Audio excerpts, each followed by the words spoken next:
제가 이번 시간에는 여러분들과 제가 무슨 이유로 지금 이 세대에, 이 시간에 하나님의 부르심을 받았는가 하는 이유를 제가 좀 제시하겠습니다. 우리는 그저 예수 믿고 하늘 가기 위해서 부름받은 사람들이 아닙니다. 여기 혹시 여러분들 가운데 나는 그저 예수 믿고 구원받기 위해서, 그저 하늘 문이 닫히기 전에 겨우 들어가기 위해서 나는 부름받은 사람이다. 난 구원만 받으면 된다. 하늘만 가면 되지. 나 같은 게 뭐라고. 그저 주님께서 하늘에 들여주시면 감지덕지하지. 그 정도의 생각을 가지고 계신 분이 계시다면 오늘 이 시간에 제 얘기를 좀 들으시고 그 생각을 좀 바꾸시기를 부탁합니다. 우린 그렇게 믿는 그리스도인들이 아닙니다. 주님을 믿는 모든 사람들은 사명을 가지고 있습니다. 하나님께서 여러분과 저를 부르신 이유가 있습니다. 우리가 사는 지금 이 시대는 특별한 시대예요. 여러분, 이거를 이해하셔야 합니다. 50년 전에 예수님께서 다시 재림하실 수가 없었습니다. 30년 전에 예수님께서 다시 오실 수가 없었습니다.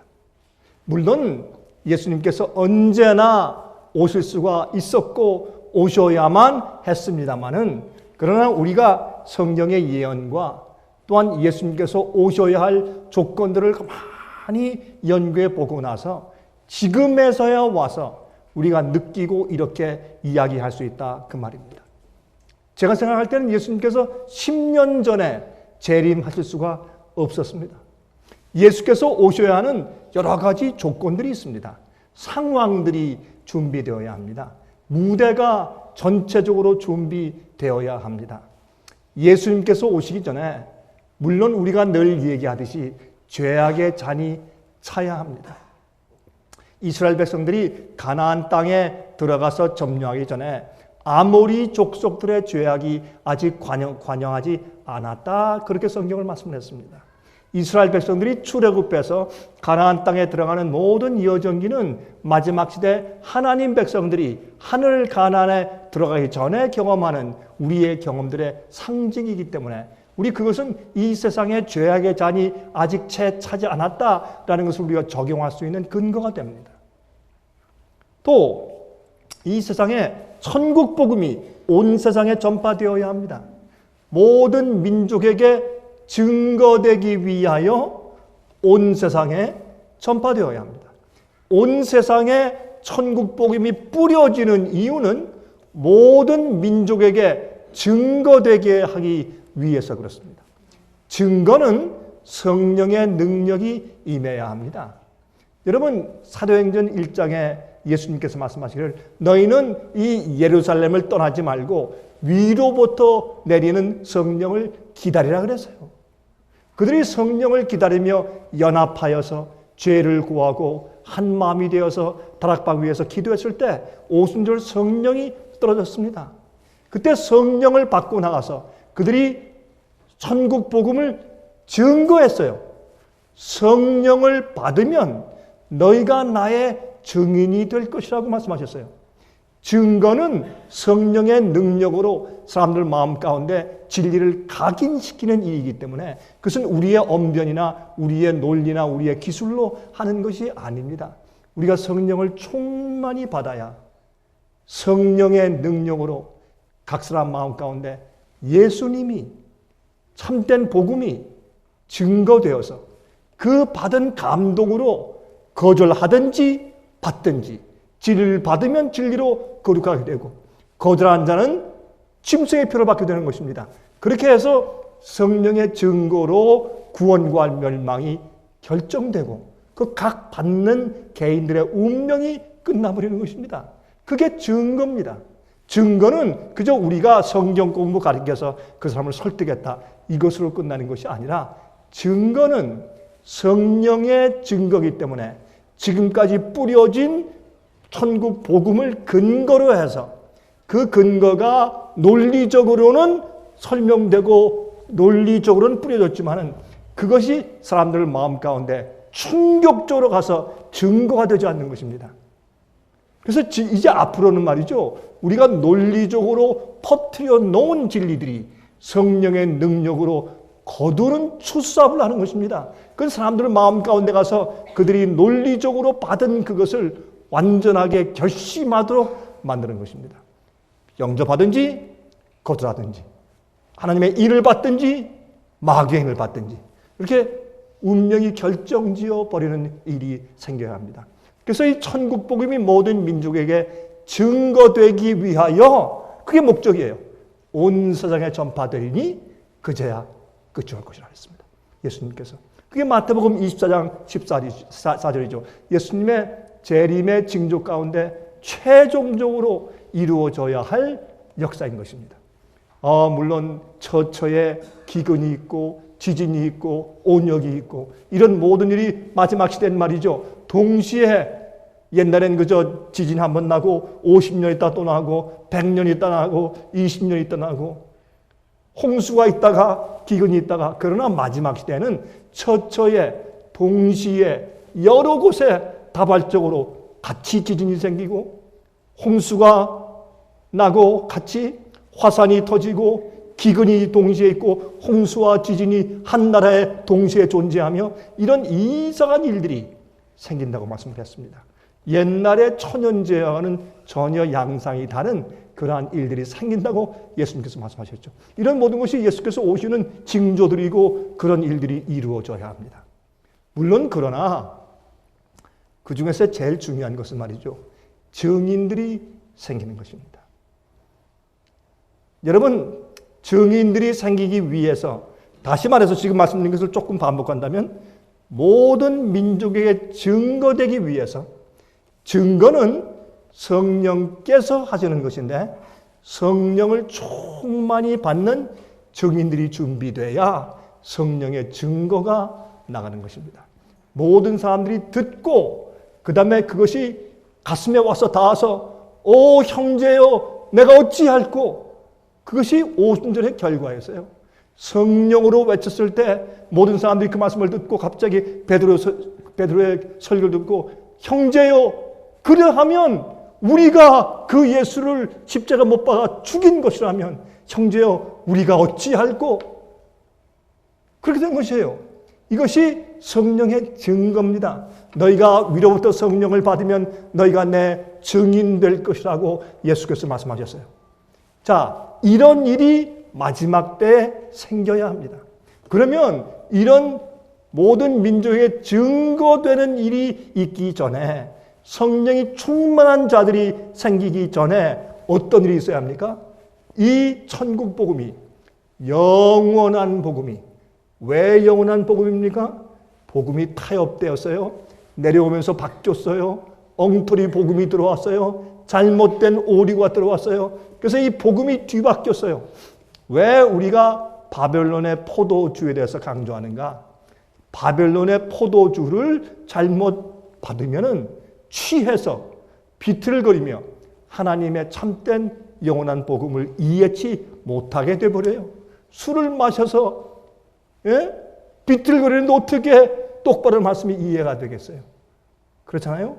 그래서 지옥설을 믿으면 영원한 복음이 이해가 안 돼요. 연옥을 믿으면 하나님의 복음이 올바로 이해될 수가 없어요. 그 다음에 영혼 불멸설을 믿으면요, 하나님의 복음이 올바로 이해될 수가 없어요. 예? 그리고 한 번 구원받으면 영원히 구원받는다라고 하는 바벨론의 포도주를 마시고 비틀거리면 절대로 복음이 올바로 이해될 수가 없어요. 안 되죠. 그래서 사람들이 취해 있는 상태에서 가르쳐서 바벨론에서 나오라고 얘기해주고 설명을 해줘야 되는 것이에요. 여러분, 그런 교리로 구원하는 것은 아니지만 취해 있는 자들을 깨어나게 해 주어야 되는 일이죠. 자, 그 다음에 또 올바른 복음, 올바른 믿음으로 말미암는 의. 믿음으로 은혜로 구원받았다. 그럼 주님께서 이미 날 위해서 과거에 십자가에 돌아가셔서 내 과거 죄와 현재 죄와 미래 죄까지 용서하셨는데 그런 건 말고 정말 우리를 죄 자체로부터 해방하시고 현재 죄의 파워에서 해방시킬 수 있는 그 참된 복음을 설명해 줘야 돼요. 이런 모든 것들이 이 세상에 전파되고 흩어져야 합니다. 여러분, 이것이 모든 사람들이 다 듣고 회개한단 말입니까? 물론 아니죠. 그러나 모든 사람들이 진리를 찾고 원하는 사람들, 여러분과 같은 사람들, 오늘 간증한 바로 여러분과 같은 그런 사람들, 진리를 찾고 갈등하고 어두운 바벨론에서 어디 빛이 있는가, 어디 참 교회가 있는가 찾고 주 앞에 기도하는 그런 사람들을 위해서 복음이 뿌려져야 돼요. 그러면 그런 사람들은 이 두리번거리면서 자꾸 찾다가 인터넷을 뒤지다가 찾보고 어떤 유튜브를 뒤지다가 발견하고, 예? 어떤 때는 우리 책자를 보고 어떤 때는 누구를 통해서 어떤 때는 누구의 간증을 통해서 DVD나 CD를 통해서, 예? 어떤 월간지를 통해서 진리를 발견한 것이에요. 그래서 그것을 이 진리의 빛을 따라오게 되어 있는 것이에요. 그렇게 하기 위해서 갈급하는 자들이 두리번거리면서 집어들 수 있도록 복음이 온 세상에 확산되어 뿌려져야 합니다. 그 일이 선제해야 돼요. 제가 믿는 것은 우리는 지금 어떤 시대에 살고 있느냐. 이 세상에 복음이 다 확산되어 있는 시대에 살고 있다고 제가 믿는 것입니다. 어떤 사람은 저한테 그래요. 아유, 강 목사, 너무 예수님 속히 오신다고 그러지 말아라. 내가 세계 여행을 해보니까 아직까지 예수 복음이 안 들어간 나라도 있고 안 들어간 민족도 있고 그런 지역이 있어서 아직 한참 남았다. 우리가 복음을 다 전파하기는 아직 시간이 한참 남았다. 한 200년, 300년 걸릴지도 몰라. 정신 빠진 얘기입니다. 그게 아닙니다. 하나님은 졸고 계십니까? 아닙니다. 아랍 국가들까지 어디 있든지 정말 자기가 믿는 종교 안에서는 진실성을 발견할 수 없고 자기의 영혼의 갈급함을 해결할 수 없는 사람들은 찾아요. 모든 민족들이 다 민족들 간에 어느 정도는 다 미국에 가 있어요. 친척이 가 있어요. 예? 다른 나라에 가 있어요. 유럽에 가 있어요. 요즘엔 이민 시대예요. 여러분, 이 세상에 복음의 빗줄기가 들어갈 수 있는 가능성은 다 뻗쳐 있어요. 아무도 핑계할 수 없어요. 정말 원하는 마음으로 하나님이시여, 내게 하나님을 보여주십시오. 내게 진리의 길을 보여주십시오. 그렇게 전심으로 찾으면 하나님을 만날 수 있도록 천국 복음이 온 세상에 퍼졌어요. 전 그것을 믿습니다. 여러분, 제 얘기를 이해하십니까? 천국 복음은 온 세상에 퍼져 있어요. 제가 왜 20년 전에 이렇게 오실 수 없다, 30년 전에 오실 수 없다, 10년 전에 글쎄요 안 될 것 같다 이렇게 말하는 이유가 있습니다. 그것은 인터넷 때문에 그렇습니다. 저는 전도 목사입니다. 저는 복음을 전하는 방법을 연구하기 위해서 안 해본 게 없습니다. 정말 복음을 전할 수 있는 방법론을 따지면 저는 안 해본 게 없습니다. 왜? 제 소원이 예수님 속히 오시도록 도와드리는 것이 제 소원이니까. 제 삶의 목적이 그것이니까. 저는 그를 위해서 태어난 사람이니까. 하나님께서 저를 제 어머니 뱃속에서 잉태할 때부터 저를 빚어서 그런 사람으로 만드셨으니까. 전 그렇게 믿어요. 뭐 제가 믿는데 여러분 어떻게 할 거예요? 뭐 제가 이렇게 믿는다고 저를 갖다 여러분 무슨 뭐 영창에 쳐놓을 거예요? 어떻게 할 거예요? 제가 이렇게 믿는다는데. 저는 그렇게 믿어요. 하나님이 저를 모태로부터 택정해서 저는 이 복음을 전하는 목사로 삼으셨어요. 저는 어릴 때부터 그거밖에 제 마음 가운데 흠모하는 것이 사실은 없었어요. 또 그렇게 되도록 인도하셨어요. 타락할 길이 얼마나 많이 있었는지. 예? 근데 타락하고 떨어지려고 할 때마다 주님께서 제가 막으셔서 저를 이렇게 길로 인도하시고 굽이 인도해 오셨는데 나중에 할 수 없이 따라갈 수밖에 없고 나중에는 자원해서 따라가고 이렇게 오다 보니까 하나님 손에 붙잡힌 사람이 되어버리고 말았어요. 저 된 것은 하나님의 은혜입니다. 전 주님 앞에 자랑할 것이 아무것도 없어요. 모든 것은 하나님의 은혜요. 하나님께 영광과 찬송을 돌려야 합니다. 저는 하늘에 가서 자랑할 것이 하나도 없을 것이에요. 전 주 앞에 가서 제 면류관 벗어놓고 주님께 무릎 꿇고 내가 이곳에 온 것은 100% 하나님의 은혜라고 제가 간증할 것이에요. 그러나 제가 한 가지 확신하는 것은 저는 예수님께서 속히 재림하실 수 있도록 촉진하는 일을 하는 것이 제 인생의 목적이에요. 저는 그래서 많은 것을 해보았어요. 그런데 제가 쭉 지나와서 저는 TV 방송도 해보고 세τερ라이트 디시로 방송도 해보고 라디오 방송도 해보고 뭐 출판 사업 뭐 안 해본 것이 없어요. 그러나 제가 느낀 것은 이 마지막 시대에 세상의 복음을 가장 신속하게 온 세상 마을 곳곳마다 들어갈 수 있도록 주님께서 계획하신 전도 방법은 인터넷이에요. 제가 인터넷을 본 다음에 깜짝 놀랐어요. 하나님께서 마지막에 비밀 병기를 가지고 계셨어요. 이것 때문에 이제는 국가의 경계가 없어요. 이제는 5량 6대주의 경계가 없어요. 어느 나라 어디서나 사람들이 인터넷을 통해서 복음을 발견할 수가 있어요. 얼마나 놀라운 일인지 몰라요. 여러분, 저는 많은 미국 사람들이 저를 찾습니다. 많은 미국 사람들이 제가 가서 이제 집회를 하면 저한테서 그런 얘기를 해요. 내가 당신의 설교를 많이 들었습니다. 어떻게 저를 알고 제 설교를 들었습니까? 제가 영어 설교를 제가 자주 하니까. 그러면 누가 당신의 설교를 영어로 유튜브에 띄워놓았습니까? 뭐 이런 얘기를 제가 너무 자주 들어요. 여러분, 한국에도 마찬가지 아닙니까? 지금은 인터넷 시대예요. 천국 복음이 온 세상에 쉽게 전파될 수 있는 때가 되었어요. 이런 때는 과거에 없었습니다. 이제 아무도 핑계할 수 없는 놀라운 복음의 홍수 시대가 되었어요. 자, 이때에 그러면 어떤 일이 이루어져야 예수께서 오시겠는가? 이젠 증인들이에요. 증인들. 여러분과 같은 사람들. 자, 이제 성경을 좀 제가 한 절 읽고 가겠습니다. 이사야 53장입니다. 죄송합니다. 43장이에요. 이사야 43장. 거기에 1절을 먼저 읽습니다. 내가 너를 구속하였고 내가 너를 지명하여 불렀나니 너는 내 것이라. 아멘.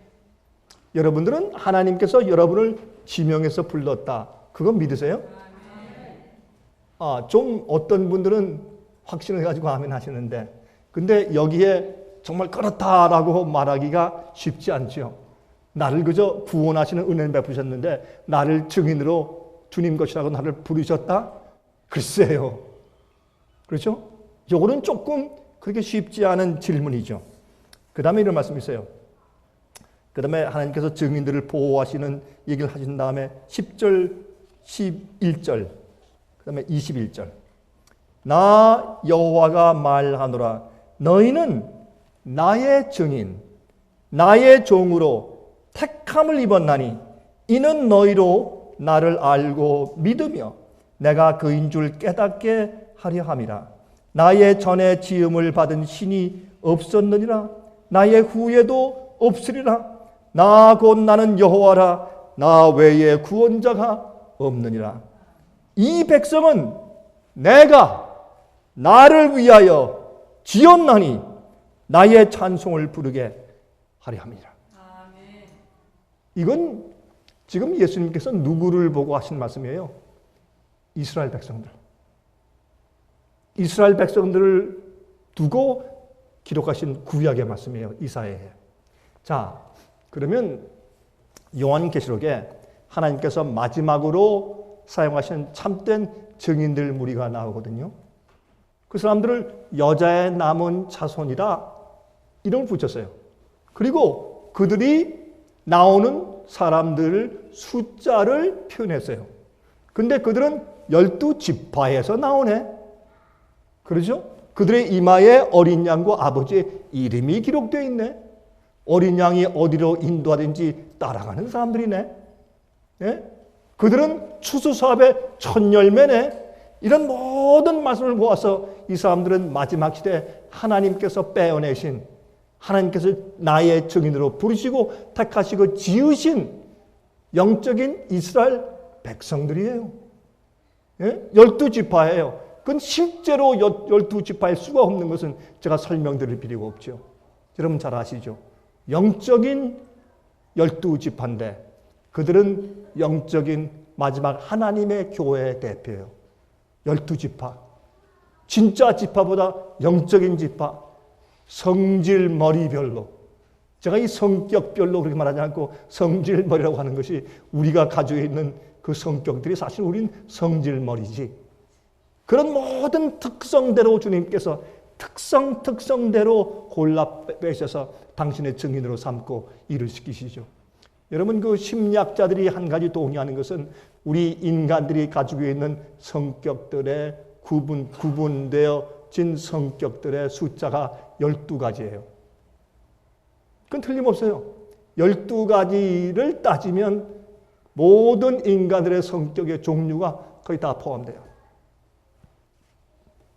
12지파예요. 하나님께서 어떤 성격의 소유자일지라도 주님께서 택하셔서 성령으로 다시 지으시고 빚으시고 가르치시고 증인을 만드세요. 하나님의 창조물들이에요. 여러분 그래서 하나님께서 당신의 증인을 불러 모으시는데 여러분 예수님께서 12사도를 불러 모으세요. 근데 거기에 한 가지 사고가 생기죠. 가룟 유다.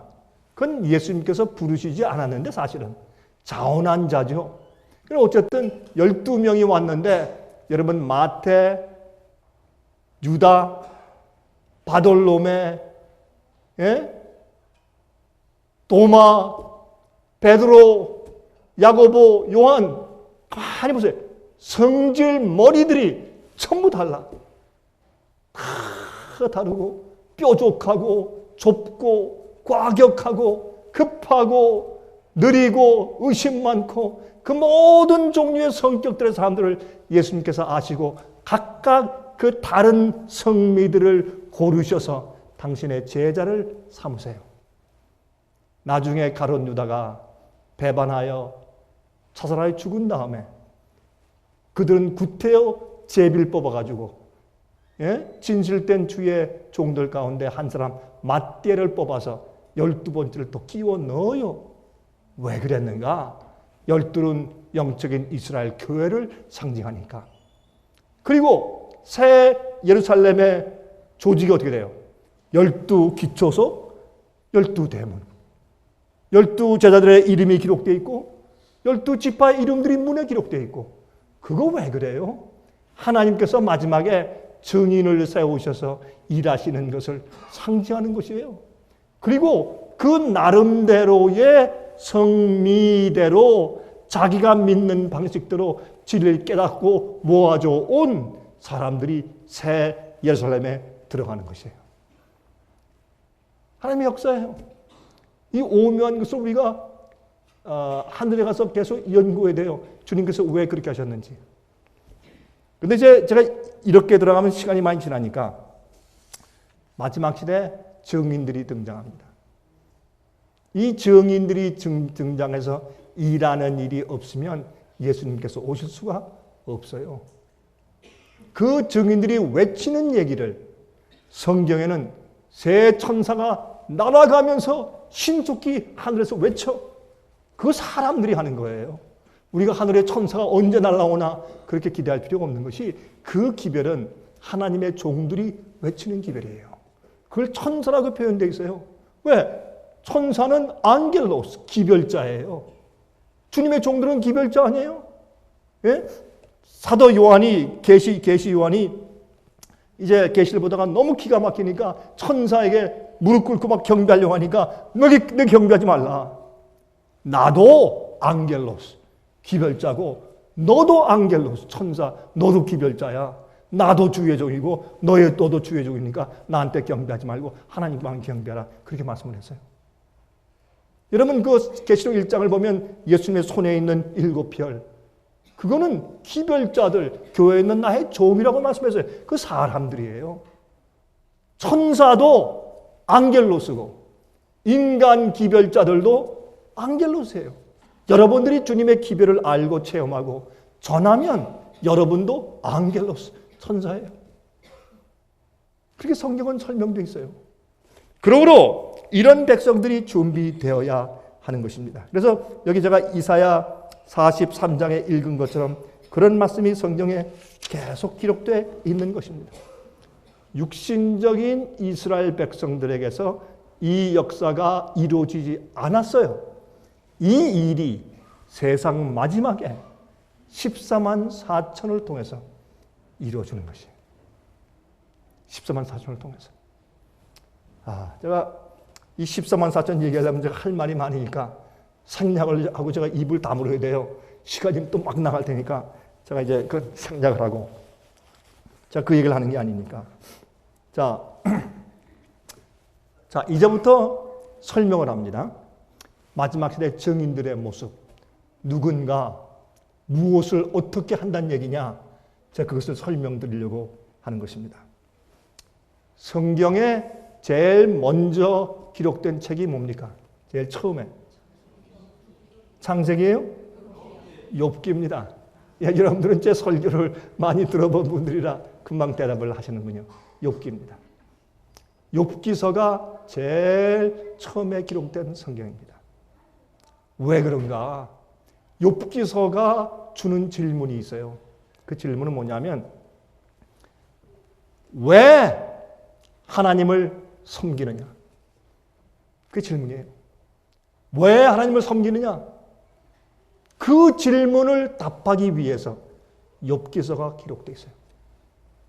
하나님께서 우리 인간에게 구원받을 수 있는 기회를 주기 위해서 살게 하셨어요. 살아라. 죽지 말아라. 선악과를 따먹은 아담과 헤아를 살게 하셨어요. 그 후손을 낳고 후손이 살게 하셨어요. 가인 같은 악한 사람도 살게 하셨어요. 누구나 다 살게 하셨어요. 그렇게 살아서 퍼진 것이 우리 인류인데 이렇게 하신 이유는 하나님께서 증명하셔야 될 이유들이 있는 것입니다. 그렇죠? 근데 이 문제가 어디에서 오느냐? 지구에서 오는 것이 아니라 하늘에서부터 와요. 루스벨은 하나님의 보좌 앞에서 완전한 빛과 완전한 의 앞에서 범죄한 자예요. 그래서 죄는 신비입니다. 죄가 어떻게 시작되었으며 왜 그런지를 우리가 자세히 알 수 있다면 우리가 하나님이에요. 그런 거 다 알 수 없어요. 그러나 죄의 결과를 알고 죄의 양상을 알기 때문에 우리가 피하는 것이지 죄가 왜 생기는지를 우리가 정확하게 알 수는 없어요. 그건 하나님께 속한 신비예요. 어떻게 하나님 앞에서 제일 거룩하고 아름다운 천사가 반역을 하냐 말이에요. 이건 있을 수 없는 일인데 그 마음에 생긴 조그만 자존심, 나중에 교만, 이기심, 나중에 자기의 자존심을 포기하지 않고 끝까지 싸우는 정신, 나중에 자기 마음 가운데 생긴 거짓말을 스스로 진짜로 믿어버리게 된 그의 정신, 이런 모든 것들을 우리가 어떻게 다 이해할 수 있겠어요? 그래서 그가 가장 아름다운 천사가 가장 악한 마귀로 전락해 버린 사실. 우리 그것을 이해하는 것입니다. 자, 여기에 문제가 생겼어요. 근데 여기 문제가 생겼는데 이 문제는 무엇인가? 하나님께 대한 고소예요. 하나님의 정부가 불공평하며 공의롭지 못하며 독재적이라는 고소입니다.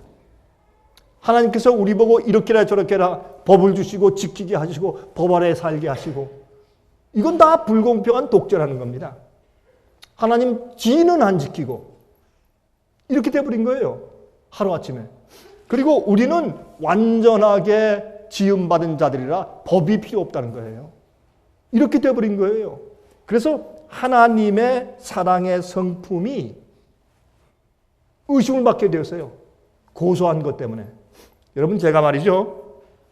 여러분이 잘 아는 한 이제 그 장로님이 계시면 제가 여러분에게 은근히 가서 여러분 암흑의 장로 잘 아시죠? 예, 잘 알죠, 목사님.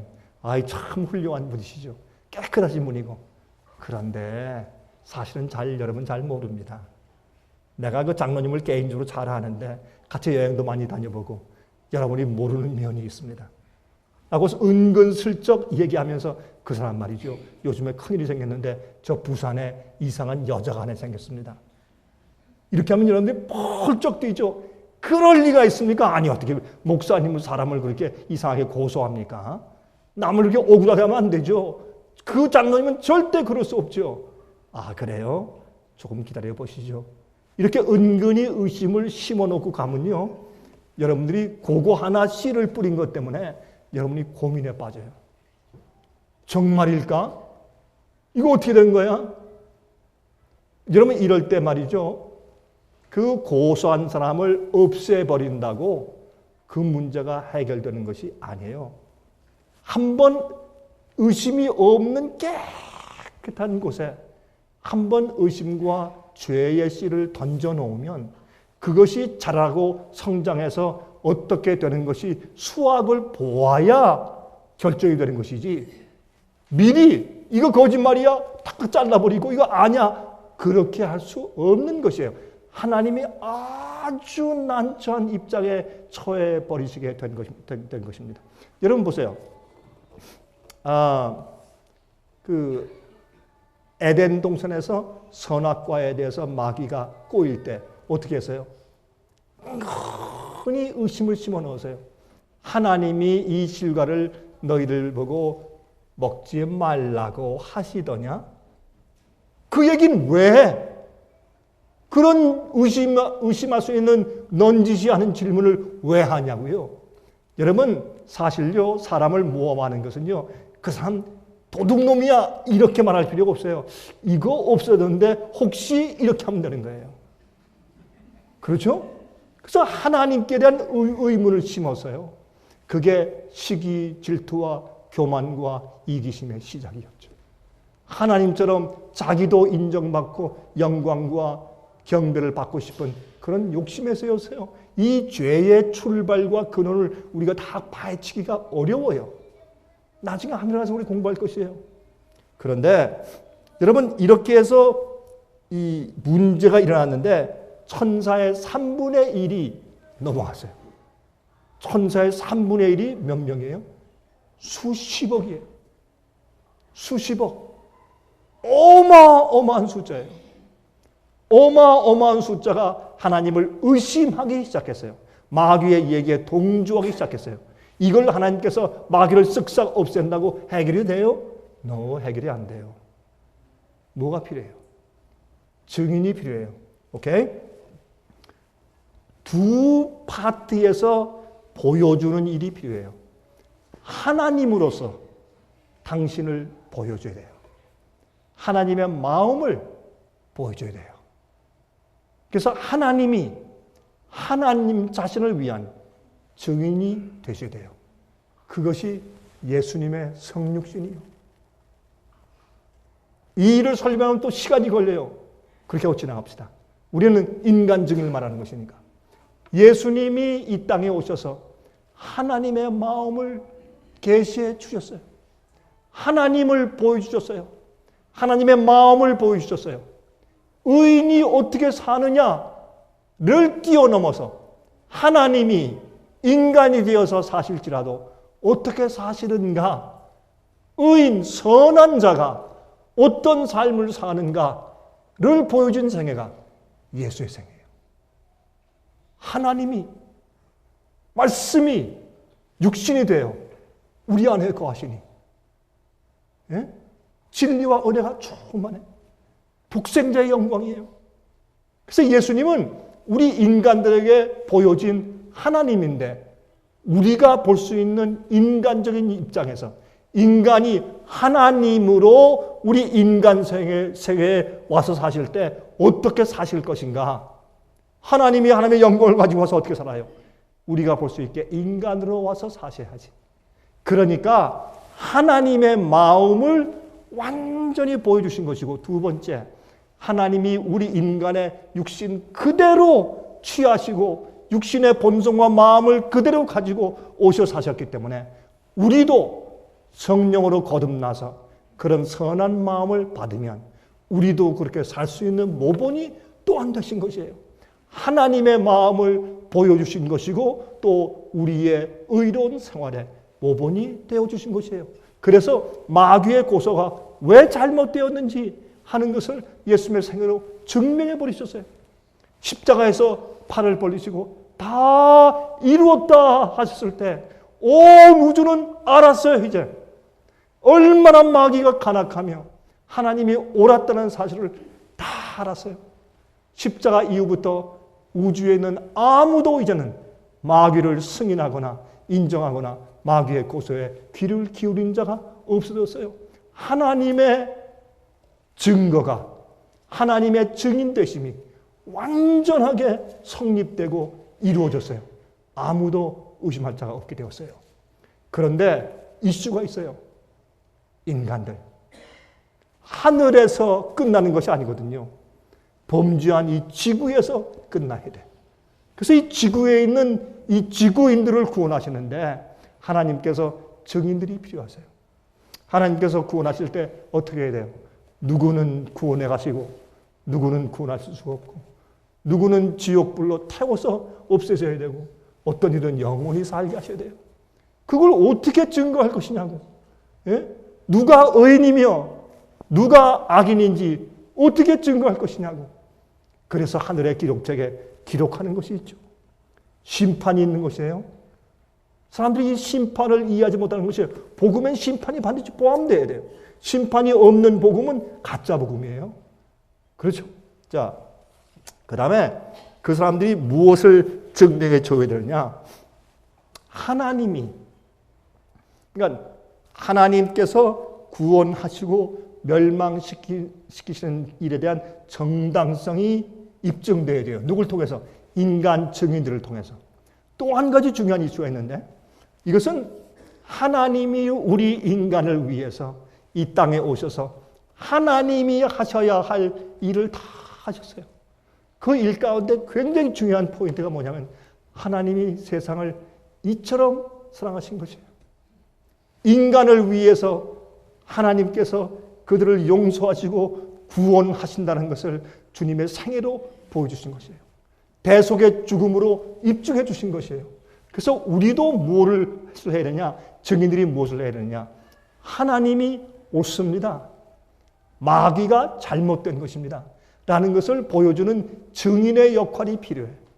하나님께서 마귀를 영원히 멸망시키시고 우주를 안전하고 질서 있고 행복하게 만들어 주시기 위해서 마지막에 어떤 증인이 필요하냐? 하나님의 법대로 사는 인간 증인들이 필요한 것이에요. 어떤 증인들이냐?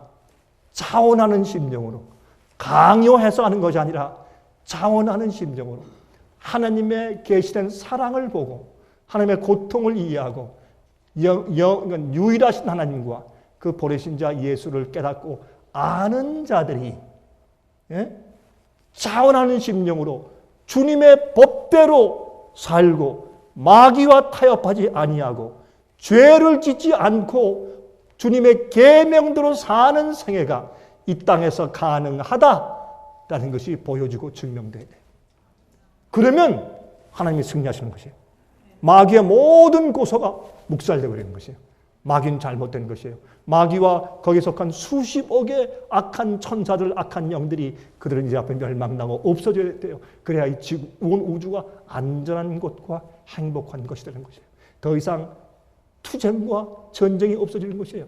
자, 이 일을 하기 위해서 맨 마지막에 주님께서 누구를 부르시는가? 나의 증인, 인간들의 마지막 증인들을 부르시는 거예요. 근데 그 증인들을 부르시는데 그 증인들이 잘난 사람들이냐? 똑똑한 사람들이냐? 가장 육체가 건강한 사람들이냐? 아니에요. 맨 마지막 세대. 지구의 6천년 역사에서 맨 마지막에 태어난 막둥이들.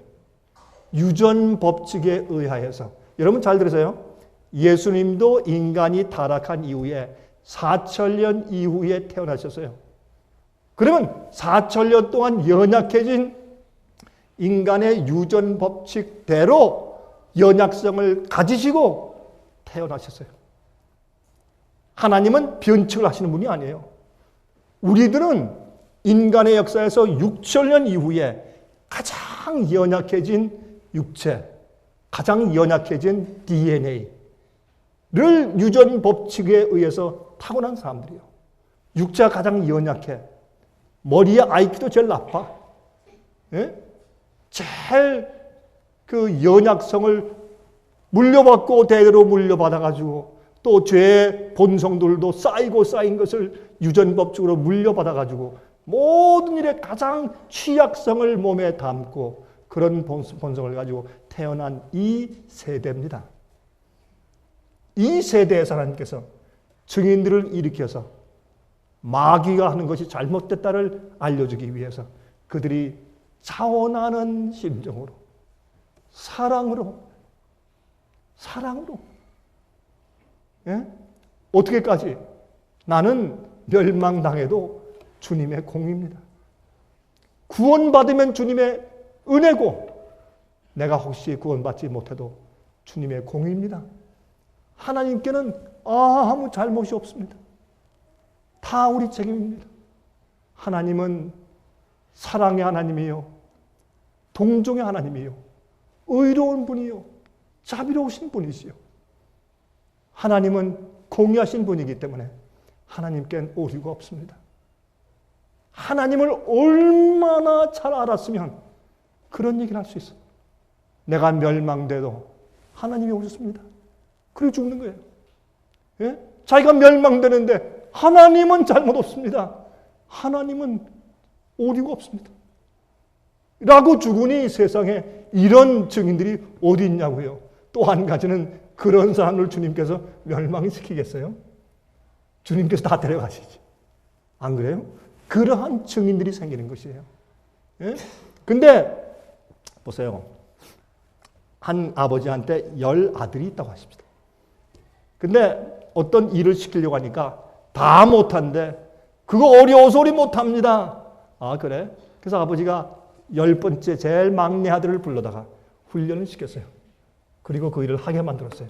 나머지 9명 그 아들들 앞에 딱 세워놓고 그 일을 하게 했어요.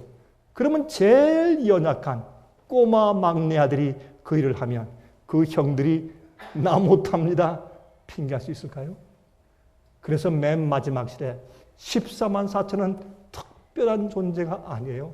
제일 똑똑한 사람들이 아니에요. 제일 건강한 사람들이 아니에요. 제일 좋은 유전자를 받고 태어난 사람들이 아니에요.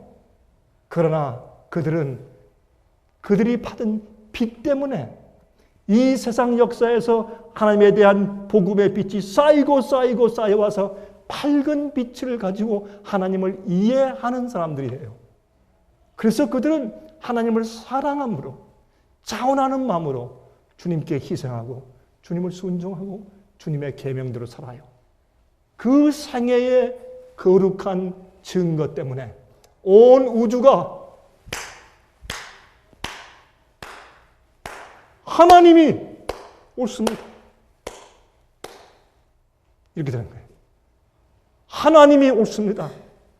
저 마귀의 모든 말은 이 증거 때문에 완전히 무산되었습니다. 이들의 증거 때문에 하나님이 온전하게 변호되셨습니다. 우주인들과 거룩한 천사들이 배심원으로 그것을 결정지어주는 것이 하나님이 옳습니다. 마귀는 하나님의 법을 절대로 지킬 수 없다고 얘기했고 특별히 범죄한 인간들은 절대로 안 된다고 얘기했는데 6천년째 채워난 마지막 사람들이 14만 4천 돼요. 12지파에서 나온다. 12가지 성미들을 가진 사람들이 다 뽑아져서 그 사람들이 이렇게 거룩한 삶을 살아서 보여주었으니 이제 누가 비참겠습니까? 아하, 누구든지 계명은 지킬 수 있는 것이고 우리가 지키면 우리가 행복하고 생명을 얻을 우주에게 행복을 주고 질서를 줄 수 있는 그 아름다운 사랑의 법칙인 계명을 우리에게 주신 것이지 계명으로 우리를 억누르고 우리를 묶기 위해서 주신 것이 아닙니다. 하나님이 옳고 마귀의 고소가 잘못되었습니다. 라고 그들이 14만 4천을 보고 온 우주에 선포해 주는 것입니다. 예? 이 증인들을 하나님께서 준비시키고 빼내시는 것이에요. 여러분들이 그러한 자들의 후보입니다. 참, 아멘 소리 참 크다. 아유, 제가 지금까지 몇십 분 동안 제가 애를 써서 설명을 했는데 그 마지막 클라이맥스 한마디 그저 아멘. 어디 서로 둘러보면서 아무 의미 없이 여러분이시여 이거는 기가 막힌 얘기입니다. 이거는 많은 그리스도인들이 이해하지 않고 살고 있는 가장 중요한 이슈입니다. 여러분과 제가 이 시대에 태어나 살고 있는 목적과 의미입니다. 이것은 가장 신성한 사명입니다. 이 일 때문에 예수님이 오시는 겁니다. 이 일 때문에 인간 역사가 끝나버리는 것입니다. 예? 그런데 여기에서 우리가 한 가지를 알고 지나가야 돼요. 왜 욥기가 제일 먼저 기록되어 있느냐? 어떤 상황에서 욥이 시련을 받았느냐? 이슈가 뭐냐? 너는 왜 하나님을 순종하며 믿느냐? 그게 이슈였어요. 이 세상 맨 마지막에 요한계시록에 나타나는 마지막 증인들도 마찬가지예요. 여러분, 욥은요, 객관적으로 누가 보더라도 guilty, 죄 있는 자였어요. 예? 갑자기 아들과 딸들이 같이 모여서 잔치를 하는데 태풍이 불어가지고 집이 무너져 다 깔아 죽여버렸어요. 누가 보더라도 무슨 죄를 졌길래 천벌받았느냐고. 예? 그 다음에 또 하늘에서 불이 떨어져가지고요, 가축들 다 죽고 종들 죽고 외적이 쳐들어와서 종들 다 잡아가고 죽이고, 이건 말할 거 없어요. 모든 자식이 다 죽어. 재산 다 뺏겨. 예? 나중에는 온몸에 종기가 나서 기왓장으로 벅벅 긁어요. 왜 기왓장일까? 집이 불타 다 무너져 버렸어요. 살 곳도 없어요. 깨어진 기왓장으로 푹푹 긁고 있어요. 그럴 때 부인이 와서, 이건 제일 마지막 얘기지. 부인이 와가지고 당신 하나님 저주하고 당신도 죽어버리시오. 근데 우리 한국말로 죽으시오 하면 좀 말이 좀 강하잖아요. 한국말 그대로 당신 하나님 저주하고 당신도 되죠. 그렇게 했단 말이에요. 이거 기가 막힌 참사. 인간으로서는 더 이상 불행이 없어요. 어마어마한 고난이에요. 그런 시련을 받은 자는 욥밖에 없어요. 아직까지. 예? 잃어버려도 이렇게 잃어버릴 수가 있냐고요. 여러분, 결혼한 우리 남편들이지요. 제 말에 동의하실 거예요. 다른 사람은 다 떠나고 다 고소할지라도 부인만 내 옆에서 나를 받들어주면 살만해요. 그렇죠? 근데 부인이 뭐라고 그러면 그땐 딱 죽겠어. 아주. 그렇죠? 그래서 부인들이지요. 제발 너무 바가죽지 마세요. 특히 마지막 그 순간 고비에 가서 처해 있을 때 너무 바가지를 끌고 가서 남편들을 낙심케 하지 마세요. 무슨 말인지 이해하시죠? 그만큼 부인의 위치가 중요한 것이에요. 근데 죽으라고 이러한 입장에 처했을 때, 그리고 가장 친한 욥의 세 친구가 와서 보더니, 먼 거리에서 보더니 땅을 치고 우네. 예? 땅을 치고 울면서 뭐라 그래요? 와서 하는 얘기가, 너 뒤에서 숨어서 호박씨 같지? 솔직히 다 얘기해, 고백해. 네가 숨겨 놓은 죄들이 없으면 이런 취급을 받을 수가 없다. 하나님은 공정한 분인데 이럴 수가 없다. 넌 뭐 했어? 모든 자들에게 정죄와 고소와 의심받게 된 상황에서 그래도 욥은 하나님을 섬겼다는 것이에요. 하나님을 원망하지 아니하고 불평하지 아니하고 하나님을 섬겼어요. 물론 그 뒤에 가면 내가 내 난 나를 내가 저주한다. 하나님이시여 지금 나타나 주십시오. 나를 변백해 주십시오. 나와 변론합시다. 그런 불평을 토로하는 것 사실이에요. 너무 어려우니까. 근데 욥이 왜 그랬을까? 욥은 하늘에서 어떤 일이 이루어지는가를 몰랐어요. 욥은 하늘에서 일어난 마귀와 하나님 사이의 전쟁을 몰랐기 때문에 자기의 이 고난의 이유를 몰랐어요. 그러니까 기가 막힌 것이에요. 완전히 고소받고 정직한 입장에서 하나님은 왜 이렇게 잠잠하십니까? 내게 오셔서 나와 변론해 주십시오. 라고 한 것이에요. 근데 맨 마지막에 보면요. 참 제가 욥기서를 읽을 때 가슴이 메어지는 이유가 우리가 사는 이유를 거기 적어 놓았더라고요. 욥기서에. 그래서 맨 마지막에 하나님께서 나타나시면서 뭐라고 말씀하시는지 아세요? 욥한테. 욥아 미안하다. 사실은 하늘에 이러이러한 일이 있었는데 이것 때문에 그런 거야. 좀 이해해라. 이렇게 말씀하지 않았어요. 하나님께서 뭐라고 하는지 아세요? 욥아 허리띠를 띠고 대장부처럼 내 앞에 서. 왜 이렇게 잘 말이 많아? 응? 네가 살고 죽고 고난당하고 행복하는 모든 것은 나에게 달린 것이지. 뭐 말이 많아. 서. 대장부처럼. 하나님께 이렇게 하세요. 근데 그게요. 굉장히 정말 너무너무 인정머리 없는 그런 말 같지만 그게 아니에요. 하나님께서는 우리 인류들에게 의인들에게 정인될 사람들에게 하나님께서 교훈을 주시는 거예요. 욥아서 너 내가 악어 만들 때 악어의 가죽을 바늘로 꿰 수 있느냐? 내가 악어 가죽 만들 때 너 거기 있었어? 없었지.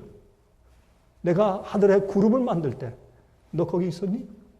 내가 하늘에 묘성을 만들 때 오리온 성전을 지을 때 너 거기 있었어? 내가 암사슴을 창조할 때 너 거기 있었어? 없었지? 모르면 입 다물고 가만히 있어. 이게 지금 무슨 말씀을 하시는 거냐?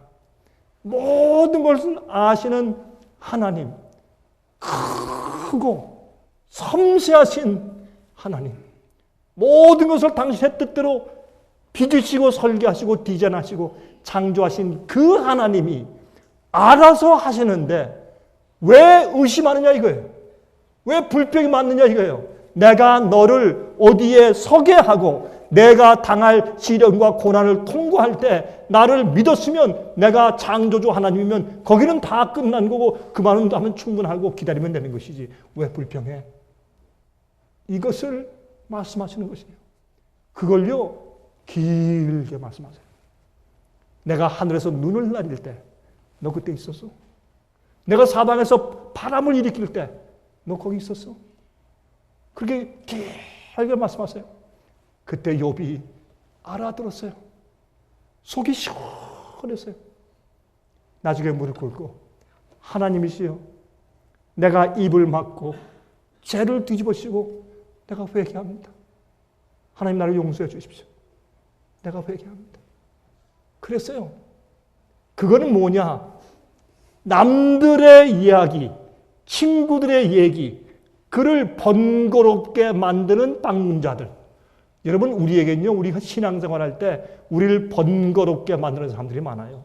이런 이상한 신학을 갖다 말하고 저는 믿음을 갖다 얘기하고 이런 교리 얘기하고 어떤 땐 장로가 어떤 땐 목사가 친구가 와서 이상한 얘기하고 이상하게 마음에 죄책감을 일으키고 이런 이유 저런 이유로 우리가 믿는 바를 흔들려고 해주고 우리를 번뇌케 하는 사람들이 많아요. 욥은 자기를 번뇌케 하는 사람들 때문에 하나님께 대해서 믿음이 잠깐 흔들렸어요. 그러나 이제는 알았어요. 하나님은 나의 하나님, 나의 창조주, 백합화의 꽃을 예쁘게 디자인하신 분, 장미의 빨간 색깔을 물들여 주신 하나님, 분홍 색깔을 물들여 주신 하나님, 아무나 꽃을 따지 않게 하기 위해서 밑에 가시를 박아두신 그 하나님. 제가 사는 곳에 장미꽃이 하나 피었는데 보니까 똑같은 장미 나무에 세 가지 색깔의 꽃이 피었어요. 제가 하루 보니까. 하얀색, 빨간색, 분홍색. 어떻게 한 가지에서 똑같은 흙과 물을 빨아들였는데 다른 색깔의 꽃이 나왔을까? 참 신기했어요. 제가 감탄했어요. 하나님의 은혜를 감탄했어요.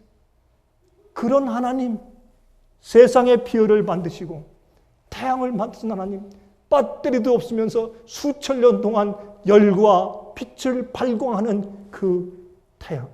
태양이 별이에요. 우리 지구는 별이 아니에요. 지구는 항성이지. 자체 빛을 내는 것을 우리가 별이라고 불러요. 별들을 만드신 하나님. 예? 이 모든 우주, 그 다음에 우리가 이 지구상의 생체를 보면서, 자연계를 보면서 하나님을 봐요. 하나님께서 너 그때 있었어? 없었지. 너 모르지. 그때 욥은 알았어요. 아, 하나님, 내가 이 땅에 살 때 내가 하나님을 섬기고 주님을 나의 하나님이라고 공언하면서 사는 한 내게 내 인생에 일어나는 일들의 우연이라는 것은 없습니다. 그걸 욥이 알았어요. 내게 일어나는 행복과 모든 시련들과 어려움들은 다 하나님의 섭리올시다. 여러분, 바울은요, 가시가 있었어요. 예수님을 만났을 때, 다메섹에 갈 때, 예수님을 만나고 광채를 받았을 때 눈이 3일 동안 멀었다가 떴어요. 그 이후부터 안질이 생겼어요. 눈을 꿈쩍꿈쩍하고 말이죠. 눈은 막 그런 게 막 끼이고 이 따가워서 눈이 시워서 잘 볼 수가 없어. 너무나 괴로워서 복음을 전하는 사람으로서 사람들 앞에서 맨날 꿈쩍하고 말이죠. 수건 가지면서 눈물 닦고 이러니까 너무 또 아프고 하니까 참 하나님께 기도했어요. 하나님, 다른 건 그만두고라도 요 안질 하나만 고쳐주십시오. 요 가시를 하나 좀 제거해 주십시오. 하나님께서 내 은혜가 내게 좋게 더 이상 나에게 기도하지 말라. 죽을 때까지 바울은 안질로 그 받은 하나님의 가시를 가지고 만족하며 살아야 됐어요. 하나님의 은혜예요. 왜 그랬는지 몰라요. 그 가시 때문에 바울이 구원받았을 거예요. 여러분 아십니까? 제 생애 가운데도 가시가 있습니까? 있어요. 여러분 생애 가운데 혹시 가시가 없습니까? 하나님의 가시가 있을 것이에요. 그것을 없애기 위해서 여러 번 기도했을 것이에요. 그러나 없어지잖아요. 그때는 수용하고 받아야 돼. 더 이상 원망과 불평이 없어야 돼요. 제 생애도 가시가 있어요. 저는 주 앞에 이 가시를 빼달라고 여러 번 기도했어요. 주님께서 제게 말씀했어요. 내 은혜가 내게 좋게 더 이상 기도하지 말아라. 제가 알겠습니다 그랬어요. 그리고 제가 수용하고 받아들였어요. 그런 것들은 제 생애에서 저를 주 앞에 항상 낮추고 무릎을 꿇고 굴복하게 만들어요. 나는 아무것도 아니고 하나님이 내 하나님이십니다.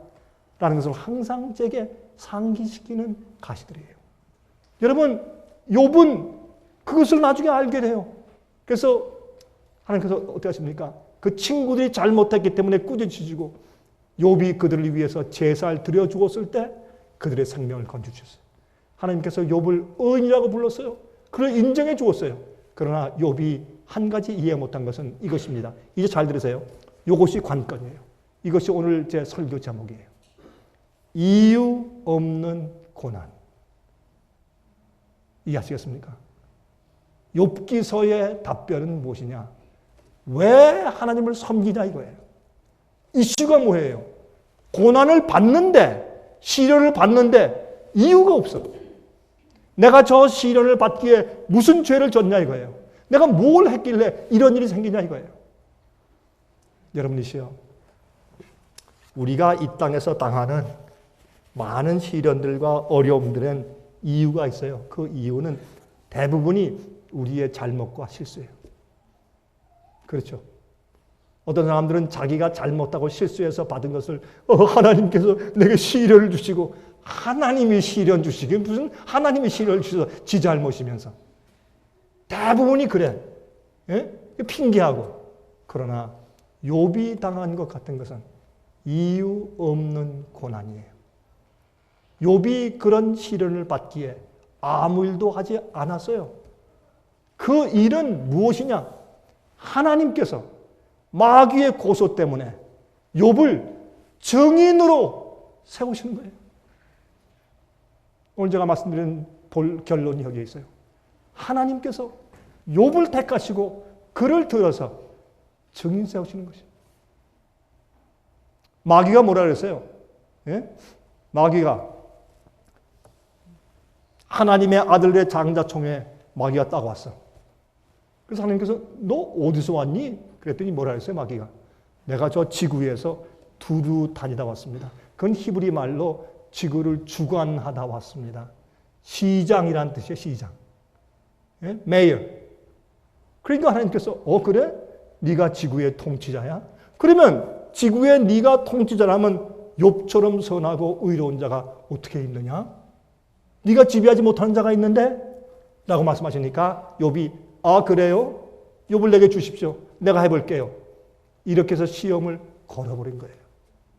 자, 그러면 마지막 시대에 하나님께서 하나님의 받은 마귀의 고소를 맨 마지막에 말살시키고 하나님이 옹호되기 위해서 사용하실 마지막 이 세상의 마지막 시대 증인들이 누구냐?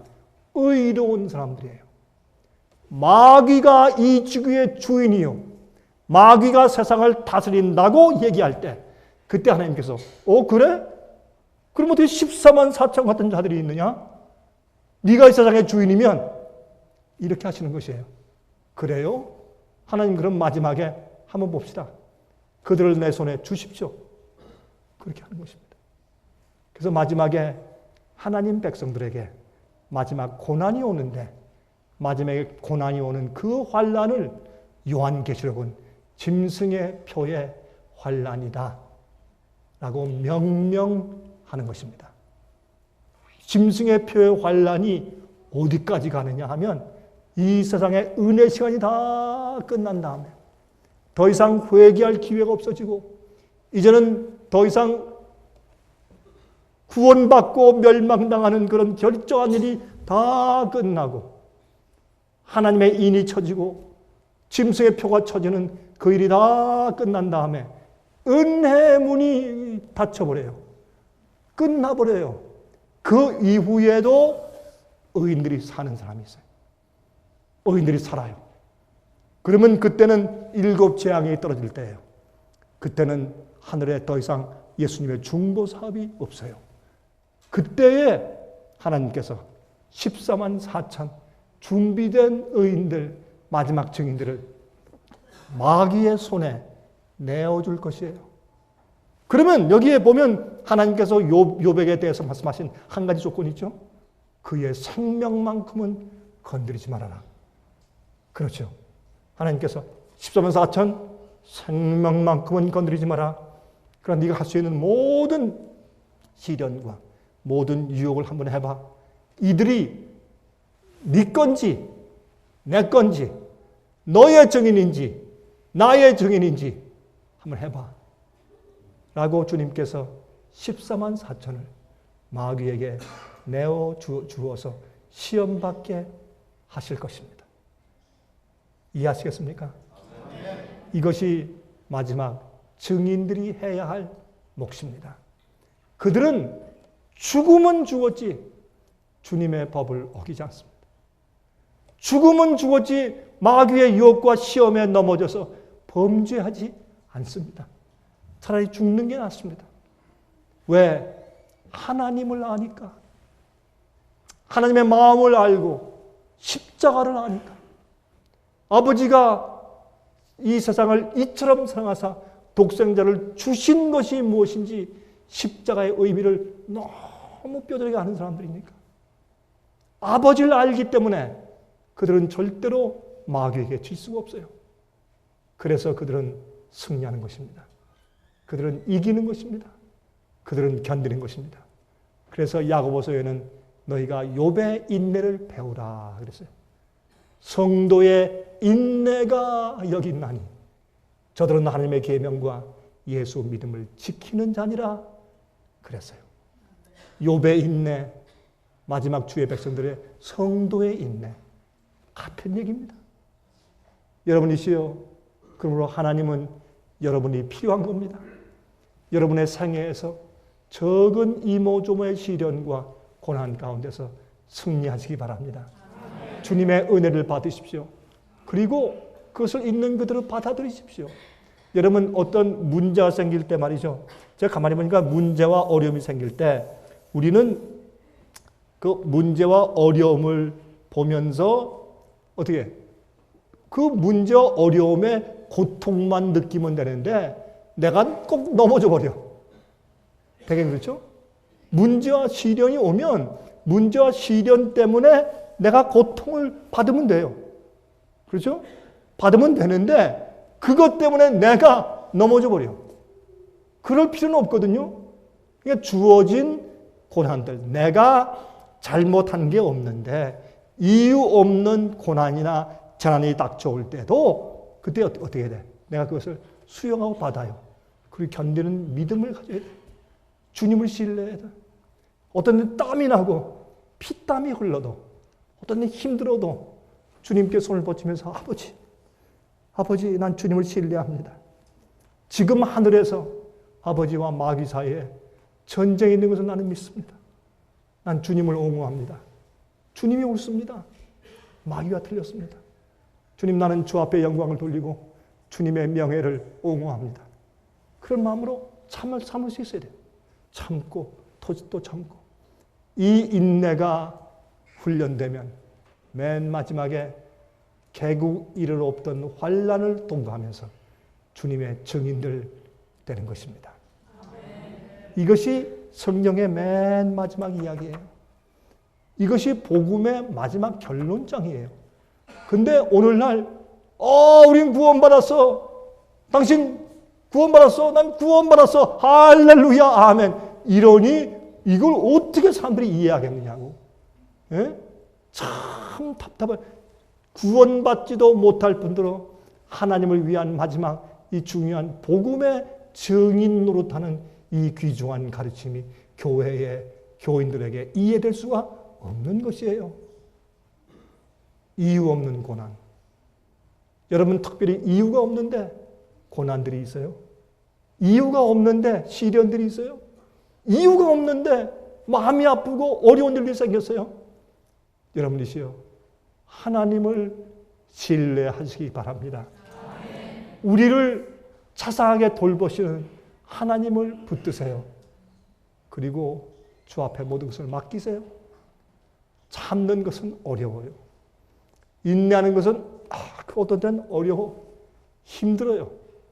그런데 시련 때문에 시련의 고통과 아픔을 당하는 것은 당연한데 그것 때문에 우리가 넘어지면 안 돼요. 우리가 낙심하면 안 돼요. 그것 때문에 우리가 범죄하면 안 돼요. 이것을 우리가 지금 이 시간에 이 시대에 배워야 합니다. 제가 이젠 끝날 시간이 되었네요. 이젠 시간이 없으니까 이제 끝내야 될 텐데 하나님께서 이런 자들, 이런 의인들을 통해서 마지막에 이루시는 아주 중요한 일이 있어요. 욥기에 하나님께서 욥 때문에 우주 앞에서 하나님께서 마귀를 이기셨어요. 한 명 때문에. 마지막 시대는 70억 인구가 있는데 14만 4천 때문에 주님께서 승리하실 것이에요. 여러분 요한계시록 14장 보면 이런 말씀이 나와요. 그들은 사람들 가운데서 구속을 받아. 그런 말씀이 있어요. 그게 무슨 말인 줄 아세요? 아니 누구나 사람들 속에서 구원받았죠. 그게 아니라 14만 4천을 첫 열매라고 하면서 마지막에 사람들 속에서 구속을 받아 하는 뜻은 그 당시에 살아있는 모든 사람들과 악인들 속에서 죽음을 맛보지 않고 하늘로 들어 올려가 구속을 받았다는 뜻이에요. 그래서 사람들 가운데서 구속을 받아 라는 표현이 14만 4천에게 기록된 것은 그들이 죽지 않는다는 뜻이에요. 마지막 시대 그들은요 모든 죄를 승리하고 하나님의 계명을 지키는 의로운 생활을 유지하는 사람들이기 때문에 죽을 이유가 없어요. 에녹 살아서 송전했어요. 왜? 죽을 이유가 없어요. 하나님께서 너 돌아와. 하늘에 데려가신 것이에요. 엘리야 죽을 이유가 없어요. 왜요? 그는 죄와 상관이 없는 사람이었어요. 주님의 법과 일치한 마음을 받은 사람이에요. 죽을 이유가 없어요. 왜 죽어? 하나님께서 그의 죄를 도말하신 사람들이에요. 그래서 산채로 데려가셨어요. 14만 4천은 죽음을 맛보지 않고 하늘로 들려 올라갈 사람들입니다. 이들은 하늘에 가서 하나님에 대한 간증을 많이 할 사람들이에요. 그들은 어린 양이 어디로 인도하든지 따라가는 사람들이라 그랬어요. 따라가는 사람들이다.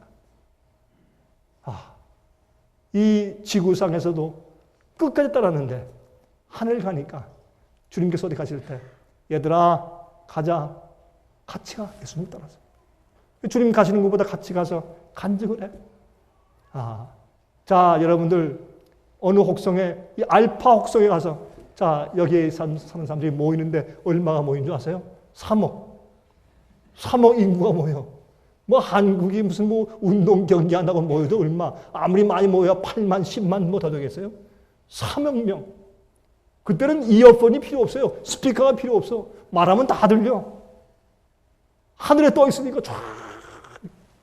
그들에게 하나님께서 그들을 어떻게 구원하셨는지를 간증해요.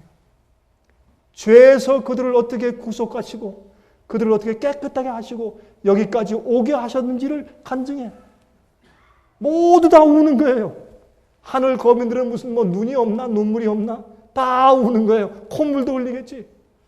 그래서 그들은 하나님의 명예를 영원토록 간증함으로 높일 사람들이에요. 여러분 오늘 간증한 분들도 하나님의 은혜를 높였죠? 예? 자기를 높이는 것이 아니지. 나를 구원하신 하나님의 은혜를 높이는 것이에요. 그렇잖아요? 14만 4천은 특별한 무리예요. 빼낸 무리예요. 주님께서 너는 내가 나를 찬송하기 위해서 지은 자니라. 자, 이제 여러분들은 주님께서 택하신 증인입니까? 이제 좀 낫네요. 아멘이요. 그렇습니다. 우리는 하나님께서 지으시고 택하신 증인들입니다. 그러면 그렇게 삽시다. 그렇게 삽시다. 용기를 가지고 낙심하지 말고. 여러분 오늘 이 집회 오시기 전까지 낙심하신 분들, 넘어진 분들, 실종한 분들 괜찮습니다. 다시 일어나서 주님의 십자가 앞에서 용기를 얻고 은혜를 받아서 다시 뜁시다. 그리하여 하나님께서 우리를 부르신 목적과 사명이 여러분 생애와 제 생애에 이루어지기를 간절하게 바랍니다. 자, 이제 시간이 됐죠? 시간이 많이 지났네요. 와, 여러분 제가 아시다시피 심장 수술을 한 다음에 제가 이렇게 길게 얘기하면 안 되는데 오늘 진짜 마지막 시간에 길게 얘기했는데 저도 시간 가는 줄 모르고 얘기했어요. 혹시 여러분들도 시간 가는 줄 모르고 들어주셨기를 바랍니다. 아까 어떤 분이 간증할 때 어느 자매인가 할 때 제가 1시간 반 설교하다니까 아마 좀 놀라신 모양인데 오늘은 제가 1시간 반도 더 했어요. 그래서 여러분과 제 마음 가운데 우리 곧 다시 만날 때까지, 우리 조금 전 다시 만나죠? 곧 다시 만날 때까지 하나님의 은혜가 우리 속에 충만하시기를 예수 그리스도의 이름으로 축원합니다. 기도합시다. 자비하신 하늘에 계신 우리 아버지시여, 우린 정말 못난 사람들입니다. 그러나 우리를 구원하실 분들어 우리를 택하시고 지으셔서 주님의 찬송을 부르게 증인 삼아 주신 것 감사합니다. 우리를 증인 삼아 주셨으면 우리의 모든 허물을 용서하신 것이 아닙니까? 주님의 명예를 위해서 쓰신다면 우리를 그렇게 꼴지어 주신 것이 아닙니까? 아버지시여, 우리가 연약하나 우리가 마귀보다 죄의 능력보다 강한 것이 우리 주님이 우리 속에 거하시기 때문에 그렇습니다. 하나님이시여 감사합니다. 저희를 도와주셔서 우리가 더 이상 나를 위해 살지 아니하고 하나님 위에 살게 하시옵소서. 내 가족만 위에 사는 것이 아니라 예수님 위에 살게 하시옵소서. 이 우주적으로 하나님을 옹호하고 변호하는 정인으로 살게 해 주시옵소서. 그러나 우리가 참 연약하여 마귀의 공격을 받을 때 흔들립니다. 그러할 때 우리가 손을 들어 우리의 창조주 하나님께 부르짖을 때 저희 소리를 들으시고 저희 기도를 응답하여 주시옵소서. 주님, 우리를 증인 삼아 주셨을진데 우리의 간구를 들어주셔야 되는 것 아닙니까? 예수님도 이 땅에서 정말 눈물과 통곡으로 간구하셨을 때 응답받았다고 하셨습니다. 주여, 우리가 간구할 때 우리 기도도 들어주셔서 주님께서 마귀를 이기시는 일에 우리가 쓰여줄 수 있게 도와주시옵소서. 시련 당하는 자, 고난 가운데 있는 자, 어려움 가운데 있는 자, 병 때문에 시달리는 자, 연약하여 흔들리는 자, 주께서 다 아시오니 한 사람 한 사람 돌보아 주시고 그 가정에 임재하셔서 필요를 공급하여 주시옵소서. 우리 가운데 아무도 버림받지 않을 것을 믿습니다. 다시 곧 말할 때까지 주의 성신께서 우리와 함께 동행해 주시기를 예수 그리스도의 거룩하신 이름으로 간절하게 기도합니다. 아멘.